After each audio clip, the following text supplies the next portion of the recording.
নবী মুহাম্মদ সাল্লাল্লাহু আলাইহি সাল্লাম যখন মক্কায় ইসলাম প্রচার করেন, তখন কুরাইশরা তার প্রতি কঠোর আচরণ শুরু করেন।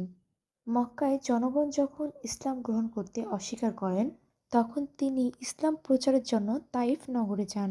তাইফ ছিল মক্কার নিকটবর্তী একটি স্থান, যেখানে শাকিব গোত্রের লোকেরা বাস করেন। নবীজি সাল্লাল্লাহু আলাইহি সাল্লাম তাইফ নেতাদের কাছে যেয়ে ইসলাম গ্রহণের আহ্বান জানান। কিন্তু তারা ইসলাম গ্রহণ তো দূরের কথা, তাকে বিদ্রূপ ও ঠাট্টা করতে শুরু করেন। তাইফের নেতারা শুধু নবীজিকে অপমান করেই ক্ষান্ত হননি। তারা শহরের উচ্চশৃঙ্খল যুবকদের উস্কে দেন, যেন তারা নবীজি সাল্লাল্লাহু আলাইহি সাল্লামের উপর আক্রমণ চালায়। নবীজি সাল্লাল্লাহু আলাইহি সাল্লাম যখন তাইফ ছেড়ে চলে যাচ্ছিলেন, তখন এই উচ্ছৃঙ্খলা যুবকেরা তাকে ঘেরাও করে পাথর নিক্ষেপ করছিলেন।